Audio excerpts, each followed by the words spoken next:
Hello, hello, hello. Sir David the Bard out of Australia, Kangaroo City. Been on a little vacation. Mental. You know bipolar people. We're up and we're down. When we're manic, we're extremely creative, we're funny, and when we're down, we're taking pills, putting guns to our head, and basically hating life. So anyway, I haven't had any of that. I've come a little bit close to it in the last few days, I guess.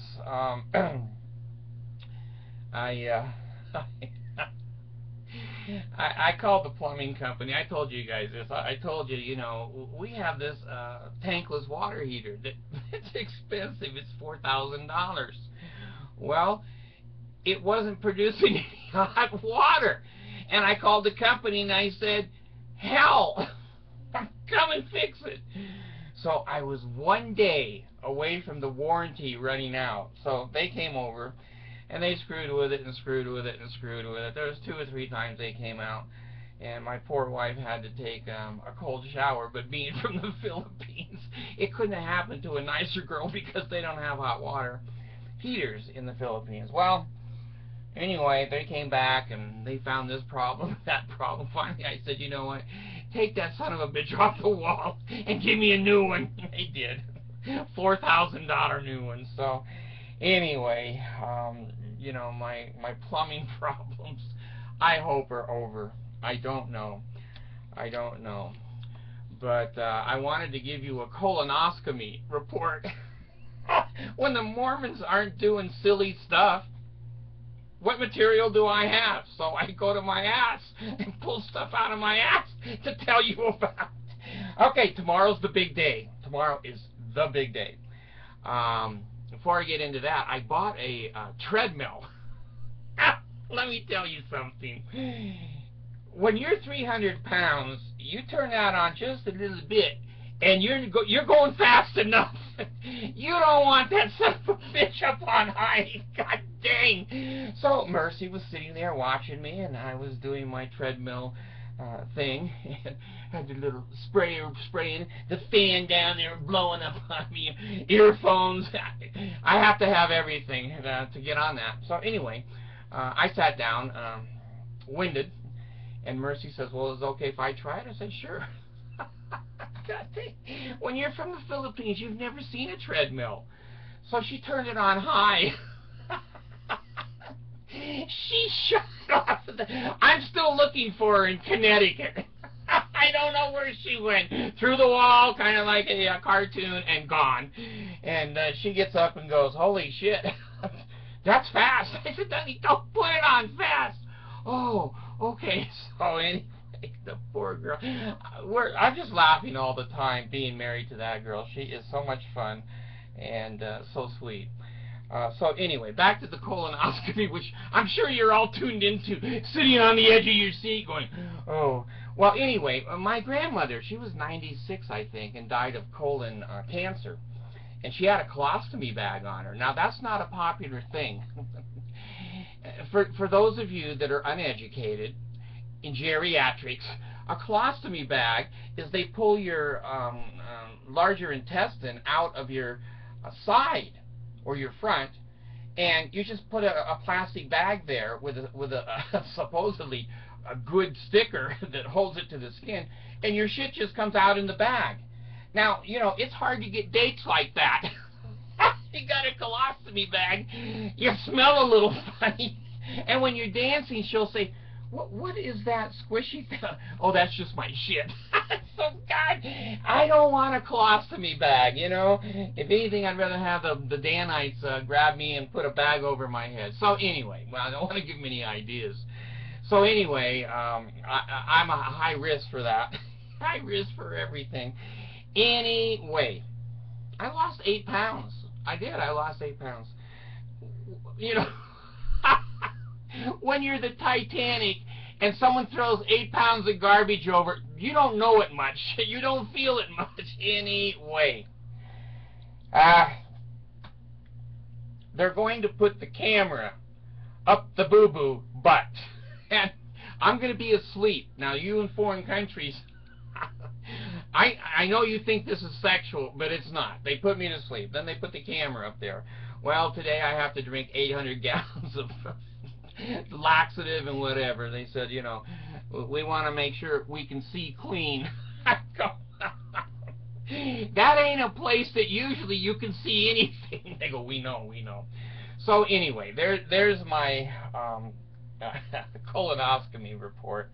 And I was going to take my camera in and do a show from the hospital, but the hospital said, no barge show on the colonoscopy. So anyway, that's done and passed. I have to tell you something cute. You know, my little girl, Allison, she's almost 11. She'll be 11 in January, and she's in 5th grade.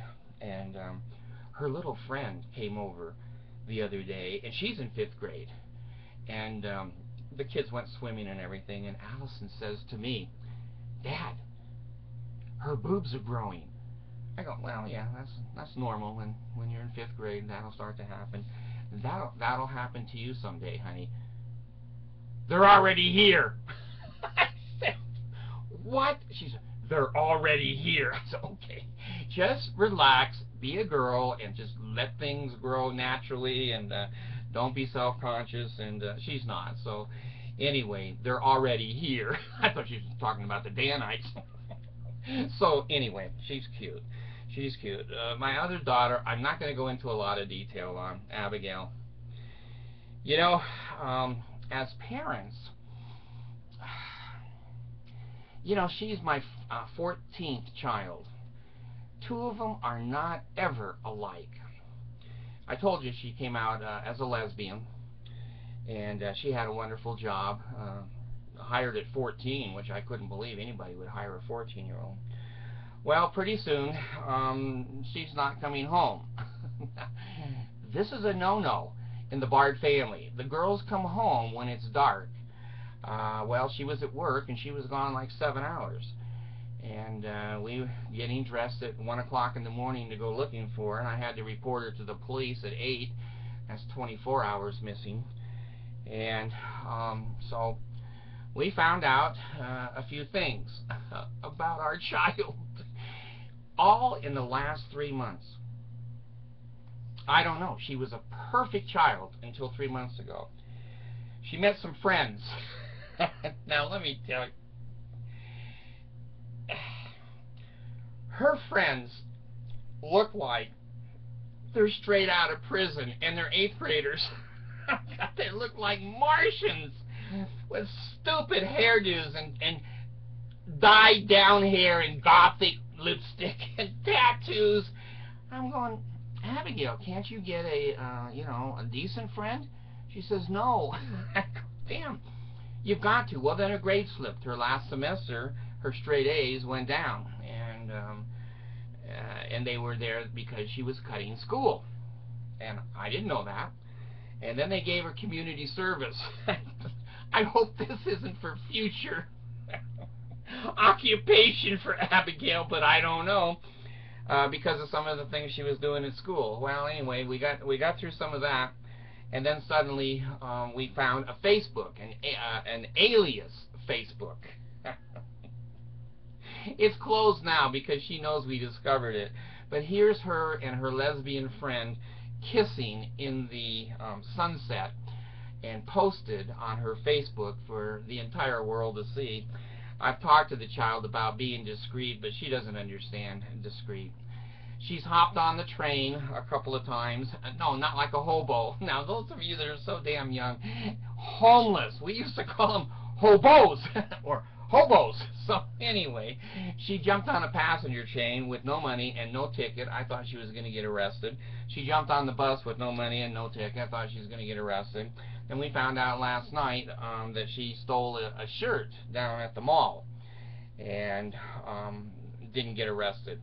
Then we got another piece of information that I don't know. Now, this is speculation, folks, that she's involved with some pot. So I'm having her drug tested, and pot will stay in there about 30 days, so I think we're okay. If it's there, it's going to be there. Well, we've gone round and round in the house, and I don't want this kind of influence on my baby. I have to protect the baby, and her mom is just fit to be tied because she's a Mormon and they hate gays, and she's, you know, anyway, you can figure that out. If you're a Mormon and you hate gays and you have a lesbian daughter, is that going to be a close, loving, supporting relationship? Well, you decide for yourself on that one. But anyway, we are doing the best we can, and my son, the good son, not the prodigal son, the son that's always been there for me, he called me and said, "Dad, you know, I'm a little barred, but I have 3 kids, and maybe I can handle her." I said, "Listen, at 33 or 35 years old, you need this experience."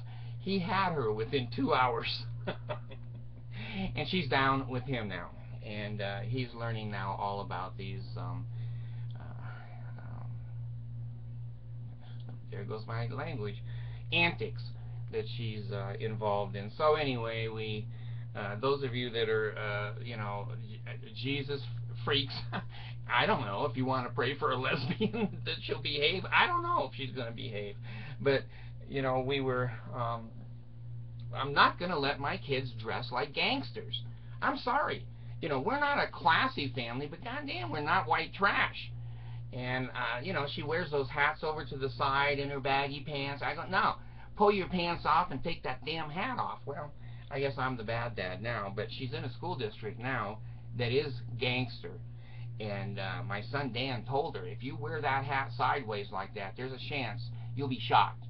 And if you wear any blue or any, you know, red, yeah, blue is for Crips and Bloods, you may get a drive-by shooting. So, you know, you used to be up in the fancy area of town and the rich people. Now you're down here with the real people. You pull that gangster shit down here and you're going to pay for it. Well, you can't tell the kid anything. So I know some of you have kids that you'd like to Velcro to the wall, but mine's too big now. I can't Velcro her anymore. But, you know, we're doing the best we can. And I just always want to say to you, honestly and truthfully, we're a normal family. You know, I had 2 happy little girls that were perfect children a couple of months ago. One now's a gangster. The other ones, they've already come. So I'm losing my baby. And so the Bard is sad. And I'm going to feel like I'm in a sacrament meeting tomorrow when they put that camera up my butt. The Mormon Church has had their hand up there 53 years. That little camera ain't going to hurt. Don't worry. So anyway, I just wanted to give you an update that this is the real world with real kids, and I'm not, you know, super father, and I'm not any different than you are. If you're having trouble with your kids, which I shouldn't have said if, when you're having trouble with your kids, I want you to know I've been there. I'm doing that. I've done that. And I'm hoping to salvage this child. But again, it's up to the child. There's not a lot I can do. And of course, I've thought about residential treatment. I've thought about foster homes. I've thought about military school. I've thought about the boarding, not boarding houses, what do you call it, where the rich people send their kids away to private school. Anyway, I've thought of all the counseling. She's been in counseling. She has medications. So it goes on and on. I think I've done everything I can do. But somehow those young teenagers, they want to hate their parents, whether their parents are good to them or not. So anyway, thanks, bye.